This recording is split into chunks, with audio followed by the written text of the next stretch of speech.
세례에 관하여서 우리가 이제 얘기를 계속 하고 있는데요. 오늘은 유아 세례를 중심으로 해서 사실은 이제 순서가 있습니다만은 그런 세례를 살펴보고 세례의 중요함, 또 세례를 받는 성도들 교회의 관계에 관하여서 우리가 좀 이야기를 나누려고 합니다. 그래서 27주 1차에 72문, 73문, 74문인데요. 답은 조금씩 깁니다만은 한번 우리가 읽도록 하겠습니다. 72문입니다. 물에 의한 외부적 씻음 자체가 죄를 씻어줍니까? 아닙니다. 오직 예수 그리스도의 피와 성령만이 우리의 모든 죄를 씻어줍니다. 그러면 왜 성령께서는 세례를 중생의 씻음과 죄의 씻음이라고 부르십니까? 거기에는 충분한 이유가 있습니다. 하나님께서는 우리에게 물이 우리의 더러움을 씻어주듯이 그리스도의 피와 영이 우리의 죄를 씻어준다는 점을 가르치시려는 것입니다. 그러나 더욱 중요한 것은 하나님께서 이러한 신적 보증과 표지를 통하여 우리의 죄에 대한 영적인 씻음이 물에 의한 몸의 씻음처럼 실제적이라는 점을 확신시켜 주시고 있다는 것입니다. 유아들도 세례를 받아야 합니까? 그렇습니다. 어른들뿐만 아니라 유아들도 하나님의 언약 속에 있는 하나님의 백성입니다. 유아들도 어른들 못지않게 그리스도의 피를 통한 죄의 용서와 믿음을 주시는 성령을 약속받았습니다. 그러므로 유아들은 언약의 증표인 세례로 말미암아 그리스도의 교회에 속하게 되고 불신자들의 자녀들과 구별되는 것입니다.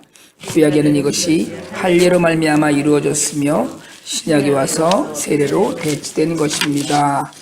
오늘 아주 귀한 이야기를 좀 우리가 더 마지막으로 해서 세례에 관하여서 확실한 이야기를 좀 나누려고 합니다. 유아 세례에 관하여서 우리가 이야기들을 많이 하는데요.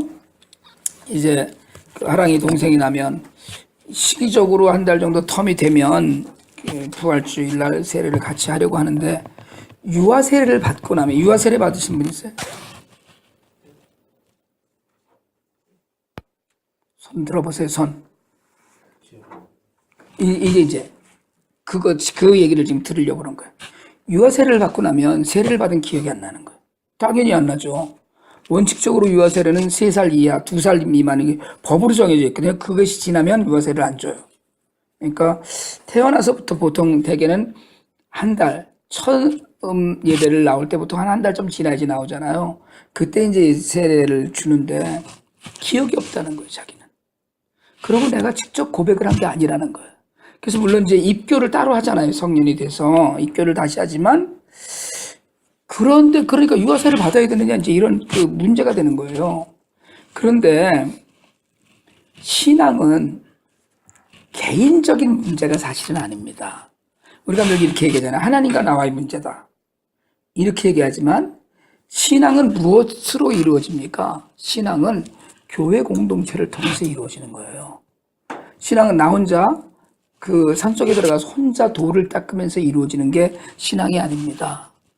기독교가 이야기하는 신앙 공동체는 그래서 우리를 뭐라고 그래요? 그리스도의 지체 된다 그러잖아요. 지체. 에베소서에서 우리 교회가 성도들이 서로 연합해서 교회를 이룬다는 거예요. 그러니까 신앙은 개인적인 것이 아닙니다. 사실은 개인적이죠. 나하고 하나님하고 나 사이 있지만 신앙 전체를 덩어리로 볼 때 그러니까 이게요, 교회 공동체를 이야기하고 부모의 신앙이 곧 자녀의 신앙에 영향을 미칩니다. 그러니까 이 모든 것들이 같이 간다는 거예요. 그러니까 이 개인주의적인 것으로 이야기를 자꾸 하니까 내가 나 혼자만 잘하면 되지. 그게 원래는 아니라는 거예요. 신앙 공동체라는 거예요. 그러니까 교회에서도 나만 잘하면 되지. 이게 아니고 연약한 지체들을 같이 세워서 가는 것. 이게 신앙의 바른 신앙 생활이에요.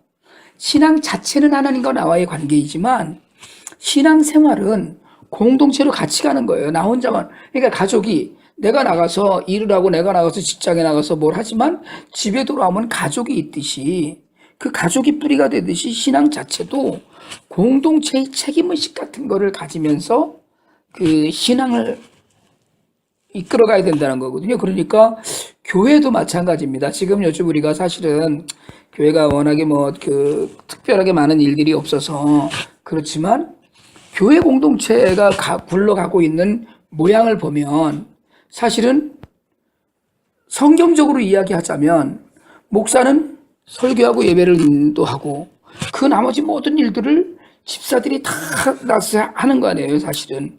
그러면 그 모든 일들이 공동체로 이루어져 가야 된다는 거예요. 이 공동체로 이루어져 가야 되는 것에 대한 개념이 유아 세례에서부터 우리는 기억이 잘 안 난다는 것 때문에, 내 기억이 안 나는 것 때문에 유아 세례를 별로 그게 뭐 소용이 있겠느냐 이렇게 얘기할 수도 있고, 또 하나는 우리는 신앙생활하면서 뭘 굉장히 중요시하고 특별히 한국교회가 강조를 하냐면 체험신앙을 강조합니다. 체험이 있느냐 없느냐. 근데 이 체험이라는 건 사실은 개인별 체험을 이야기하거든요. 자신만의 특별한 경험이 있는 신앙이 굉장히 중요하고 좋다고 생각을 하는 거예요. 그러니까 우리가 어느 날 이렇게 간증할 때 보면 내가 그런 간증이 필요해요. 하기는 내가 무슨 이렇게 말씀을 읽다 갑자기 내가 개인적으로 하나님을 만나서 받은 영적인 어떤 무브먼트가 내한테 있었다거나 이런 이야기들을 많이 하는데, 세례라는 건 그리스도의 지체된 우리 각자거든요. 각자이지만 연결되어 있는 거. 지금 이게 교회잖아요. 우리가 지금 이렇게 쭉 모여서 이렇게 두 그렇게 앉아 있는 것 자체가 교회란 말이에요.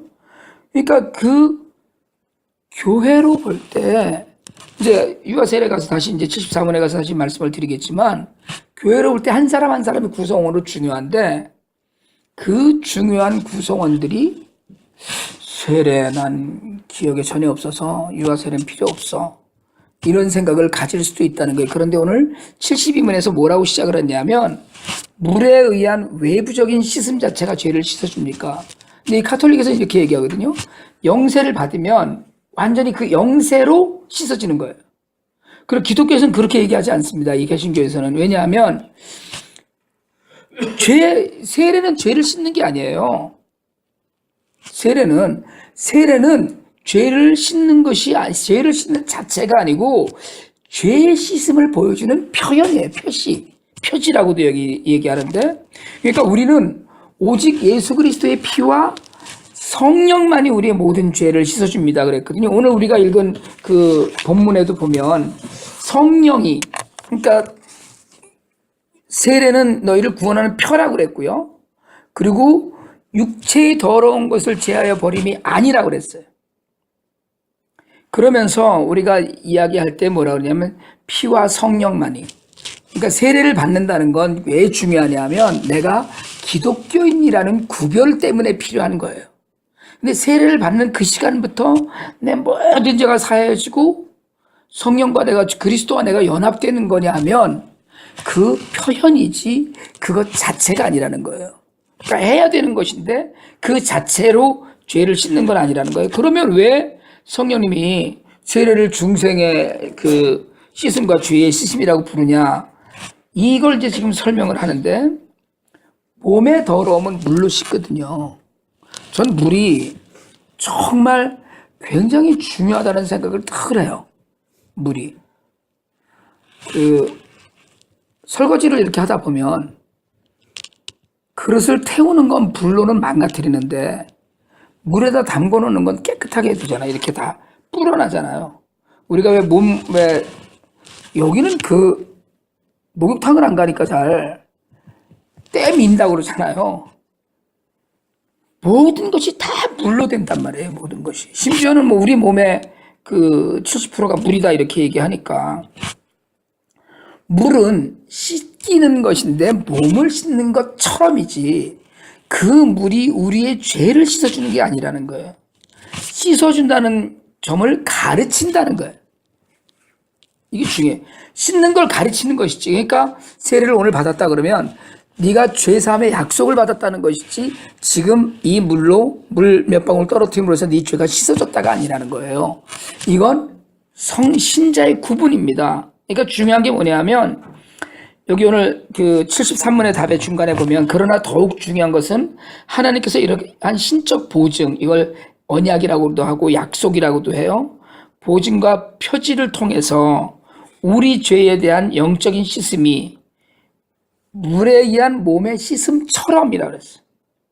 실제적이라는 거. 그러니까 세례를 받는 건 우리가 죄 씻음을 받을 것이라는 약속, 그리고 우리가 그 언약 가운데 있다는 확신, 그리고 우리가 세례를 받음으로 해서 하나님과 내가 약속하는 그 약속에 들어간다는 표시라는 거예요. 그러나 중요한 건 세례 받으면서가 되는 게 아니에요.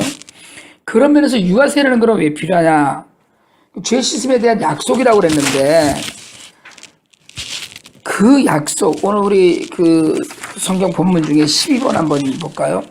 사도행전입니다. 2장, 제가 그 구분하시기 좋으라고 번호를 쭉 매겨놨는데, 뒷면에 보시면 12번입니다. 사도행전 2장 38, 39절이 있는데 39절만 같이 한번 읽습니다. 시작. 이 약속은 너희와 너희 자녀와 모든 먼데 사람 곧 주 우리 하나님이 얼마든지 부르시는 자들에게 하시는 것이라 하고, 여기서 뭐라고 그랬냐면 세례를 통해서 성령과 죄 씻음과 피와 성령으로 인한 그 죄 씻음의 약속은 너희와 누구예요? 너희 자녀라고 그랬어요. 그러니까 우리만이 아니라는 거예요. 그러니까 이 약속이 우리 자녀에게도 있는데, 약속받았다는 표시가 성령의 선물로 우리에게 주신 것이 세례예요. 자, 우리가 세례를 받은 아이들과 안 받은 아이들이 표시 안 납니다. 차이 나요. 세례 받은 우리 무슨 승은이나 서정이나 또 뭐 하랑이나 이런 애들이 학교 가면 그 세례 안 받은 불신자 애들이랑 차이가 나느냐고요? 안 나요. 세례 받은 애들이 공부를 훨씬 더 잘합니까? 세례 받은 애들은 얼굴에서 광채나요? 그러지 않아요. 그러나 그럼에도 불구하고 세례를 받았다는 건 뭘 얘기하냐면 교회 공동체의 구성원이 됐다는 증표예요. 그 교회 공동체의 구성원이 됐다는 이야기는 그리스도 머리 대신 교회에 지체됐다는 얘기고, 지체됐다는 건 오늘 이 약속대로 성령이 우리와 함께 하실 것이고 죄 씻어줄 것이라는 약속을 했다는 거예요. 그러니까 유아 세례가 필요한 이유가 그 중요한 것. 우리는 구원을 개인적인 차원으로 늘 이야기합니다. 맞아요. 내가 고백하고 내가 구원받는 거예요. 그러나 성경은 이걸 개인적으로라고 얘기하지 않아요. 주 예수를 믿으라 그리하면 너와 내 집이 구원을 얻으리라 그랬어요. 그래서요, 사실은 안 믿는 사람 가정에 집안에 아이 하나가 예수를 믿기 시작하면 우리가 그런 걸 너무나 많이 봅니다. 대부분 다 예수를 믿게 돼. 어느 날 가보면은요, 전혀 예수는커녕 불교 집안에서 막 자라던 놈이 교회에 여자애들을 만나고 막 이러려고 교회를 나오기 시작을 해요. 그러다가 청년부 어떡하고 이러고 가다가 대학부 가서 이런 왜 불이 붙어갖고 무슨 신학교를 가거나 이러면서 집에서 완전히 따돌림 받는 것 같은데 어느 순간인가 가보면 그 집안이 다 구원받아 있어. 여러분, 이런 일들을 우리가 너무나 많이 봅니다. 그래서 주 예수를 믿으라 너와 내 집이 구원을 얻으리라는 약속 안에 보면 우리 자녀들에게부터 어려서부터 유아 세례에 관하여서 소홀히 하지 말아야 된다는 거예요. 이게 개인의 구원이 가족적인 차원으로 승화된다고 우리가 얘기하거든요. 그러니까 외적으로 표시가 나기 시작하는 거예요. 어느 날 한꺼번에 아니에요. 그냥 집단을 한꺼번에 다 옮겨가진 않아요. 그러나 하나님께서 하시는 모든 일들은 약속이고 하나님 백성으로 계속해서 그 일들이 이루어지는데, 이게 유아 세례를 증거로, 그러니까 유아 세례를 우리가 떼어버리고 그냥 세례를 증거로라고도 얘기할 수 있어요. 아이들도 하나님의 언약 속에 있는 하나님 백성이라는 것이 오늘 답이에요. 여러분, 하이델베르그 요리문답에 문답을 이거 만들었을 때에 이 개혁정신, 이건 굉장히 중요한 겁니다. 아이들도 하나님 나라의 백성이기 때문에 그렇습니다. 이 이야기는 성경에 예수님이 그러잖아요. 얘네들을 본받아라, 니네들이. 이렇게 얘기하신 거 아니에요. 그걸, 성령의 약속을 아이들도 받았다는 거예요. 그래서 우리가 아이들이 태어나자마자 세례를 주는 일은 굉장히 중요한 것이요. 좀 비극적인 이야기이고 거론하지 않아도 되는 이야기일 수도 있겠지만 어려서 죽는 아이들이 있잖아요. 아기 때 죽는 아이들도 있어요. 그래서 때로는 그 죽는 아이들에 관하여서 신앙 고백의 문제를 갖고 이야기할 때가 있어요. 그렇잖아요. 얘는 자기 입으로 신앙 고백을 하고 그 구주로 고백하지 않고 죽었는데 개혁교회에서 유아 세례를 이야기할 때 세례가 이미 죄 씻음의 약속이라고 그랬어요. 아까. 그렇기 때문에 세례받은 하나님의 자녀는 반드시 하나님의 거두실 거라는 믿음이 그 고백이 개신교회 안에 있어요. 그러니까 불신자의 자녀와 믿는 집의 자녀가 세례를 받고 안 받고의 차이는 정말 천국과 지옥의 차이일 수 있다는 거예요. 여러분 우리가 여기서 한 가지 더 짚고 조금 발전시켜서 얘기를 하자면 그러면 태어나자마자 불신자 가정에 있던 애기들은 다 죽어서 그럼 어디로 가느냐. 우리가 그런 이야기는 공개적으로 이야기할 때 그런 이야기는 내가 알 수 있는 이야기가 아니에요. 구원은 하나님의 주권 안에 있습니다. 내가 해서 가는 게 아니거든요. 그러니까 우리 교단에 교단 신학을 하시는 신학교 교수님들 가운데는 마더 데레사는 악녀라고 그렇게 얘기하시는 분들이 있어요. 그런데 또 어떤 신학학자는 뭐라고 그러냐면 마더 데레사가 지옥에 가면 천당 갈 놈이 누가 있냐. 그분은 뭡니까 인도의 그 빈민가에 그 환자들을 돌보면서 그 환자들의 얼굴에서 예수의 얼굴을 본다고 믿음의 고백을 하던 분이거든요. 근데 교황무호설이나 이런 것들을 지지할 때 제일 앞장서서 지지했던 것이 그의 죄다 이래서 그러면 과연 구원이 그렇게 될까? 그러니까 우리가 보지 않고 우리가 확신할 수 없는 일에 대해서 함부로 이야기를 하는 건 믿음의 결단이 아니고요. 그건 무모한 짓입니다. 그러니까 믿지 않고 죽은 자들 그 구원 못 받죠. 그러면 자신의 의사를 전혀 표현할 수 없는 아이들 우리 얘기만 하자는 거예요. 그러니까 세례받고 정말 길지 않은 생을 살아야만 됐었던 경우에는 세례가 이미 죄 씻음의 약속이었기 때문에 유아 세례가 유효하다고 우리가 얘기한다는 거예요. 이게 정말로 중요한 이야기입니다. 그것 때문에 우리가 구약에서는 어떻게 했어요? 구약에서 할례 했잖아요. 할례를 했는데 신약에 와서는 이게 세례로 바뀌었단 말이에요. 그러니까 할례가 세례로 바뀌어요. 할례는 몇 살 때 받았습니까? 할례는 태어난 지 8일 만에 할례잖아요. 아기가 태어나고 8일 만에 아무 자기 의사 표현 없는 거예요. 아버지가 믿었기 때문에 아들이 그냥 할례를 받은 거예요. 이스라엘 백성이 된 거예요. 그거 하나로 영원한 언약이 된 거거든요. 9번 그 성경 구절입니다. 74문에 있는 창세기 17장 7절이거든요. 한번 같이 한번 읽읍시다. 시작. 내가 내 언약을 너와 너 및 네 대대 후손 사이에 세워서 영원한 언약을 삼고 너와 내 후손의 하나님이 되리라. 애들이 믿음의 고백을 한 것 없습니다. 아브라함의 자식들이 믿음의 고백을 한 적이 없어요. 누가 믿음의 고백을 했어요? 하나님 앞에. 그런데 대대로 하나님이 약속을 하신 거예요. 그러니까 부모의 믿음이 중요하다고 이야기하는 것은 우리가 혹시 자녀들이 때로는 일탈을 하기도 하고 할 수 있지만 부모가 믿음을 바로 세운 가정은 아이들이 반드시 돌아온다는 거예요. 아이들이 반드시 돌아옵니다. 신자가 가져야 될 예표가 세례거든요. 신자다 아니다라는 구분이 세례를 받았느냐 안 받았느냐로 구분되는 거예요. 교회 멤버다가 아닙니다. 교회가 무슨 회비 내는 무슨 모임도 아니고 그렇잖아요.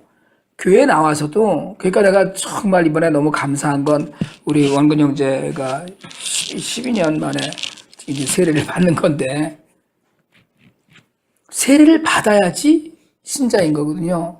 그러니까 성찬을 할 때도 세례 이상, 그러니까 입교한 교인으로서 이렇게 얘기하거든요. 근데 이제 우리는 유아 세례 받은 자도 성찬에 참여시킨다는 것이 우리 교단의 공식 입장이에요. 이걸 5년 동안 연구를 했어요. 그러니까 그냥 이렇게 막 풀어주는 게 아닙니다. 그냥 기분 나서 투표합시다 이래갖고 그렇게 되는 게 아니거든요. 그런 의미에서 세례 받은 자와 세례 받지 않는 자가 구분이 되는데, 특별히 이제 유아 세례에 관하여서는 이 아이들도 교회에 속한 자라는 것, 언약이 있다는 것, 불신자와 구분이 된다는 것, 이걸 잊지 마시고 아이들에게 굉장히 잘해야 됩니다. 아이들에게. 교회가 믿음을요, 자녀들이, 특별히 믿는 사람들은 믿는 자녀들에게 책임이 있어요. 믿는 사람들은 자녀들에게 책임이 있어요. 바른 믿음 가운데 세워줄 책임이 있습니다. 그냥 우리는, 그러니까 저도 이제 사실은 솔직하게 말씀을 드리자면, 이제 애들이 밖에 나가 있으니까 맨날 전화하면 그러죠. 교회 갔었냐? 뭐 이렇게 하고 묻기는 하죠. 할 수 있는 게 기도하는 것과 묻는 것밖에 없는 거예요. 물어보는 것밖에는. 그렇지만 그거라도 아이들이, 이게 어른들이 책임이거든요. 하나님은 분명히 부모에게 책임을 물으실 거예요. 아이들 때문에. 애들이, 이 새끼가 진짜 말을 안 들어갖고선 이런 일들이 있거든요. 부모가 과단성이 없고 부모가 제대로 안 되면, 여러분, 성도의 자녀들 특별하지 않습니다. 성도의 자녀라고 특별한 게 아니에요. 그런데 우리가 특별하게 하나님께서 만들어 놓으셨어요. 특별하다고. 세례를 받았잖아요. 유아 세례를. 세례를 받지 않았더라도 내게 맡겨주신 책임이 있는 자녀 아니에요. 언제고 하나님의 자녀로서의 표를 보여야 되거든요. 그래서 세례의 중요성, 공통점, 언약, 교회 안에 같이 있다는 것을 기억하고, 특별히 유아 세례에 관하여서도, 아이들에 관하여서도, 자녀들에 관하여서도 어른들이 갖고 있는 책임을 우리가 꼭 기억하시면서, 세례는 반드시 받아야 되는 것이고, 세례를 통해서 하나님의 약속이 이루어지는 것이고, 그리고 신자와 불신자가 구분되는 것이고, 특별히 자녀들에게 우리가 정말, 여러분, 교회에서 이번 주일서부터 완전히 아이들을, 선생님들 설교를, 제가 설교를 2번 하기로 약속을 했거든요. 그러니까 선생님들이 주일학 아이들 설교가 끝나면 애들 데리고 가서 한 주는 성경 공부, 한 주는 한글 공부하고, 그리고 선생님들은 친교 끝나자마자 제가 설교를 한 번 더 하는 걸로 그렇게 얘기를 했어요. 이제 아이들 때문에라도 아이들을 좀 특별하게 우리가 좀 해줘야 된다, 이런 생각을 계속 하는데, 하나님께서 정말 우리에게 맡기신 일입니다. 세례와 함께 죄 씻음을 같이 누릴 하나님의 그 약속이 세례 안에 있음을 기억하면서 우리가 정말 아이들과도 공동체가 된 그런 믿음을 함께 나누는 것, 세례 안에서 하나 되었음을 고백하면서 우리가 살기를 원합니다.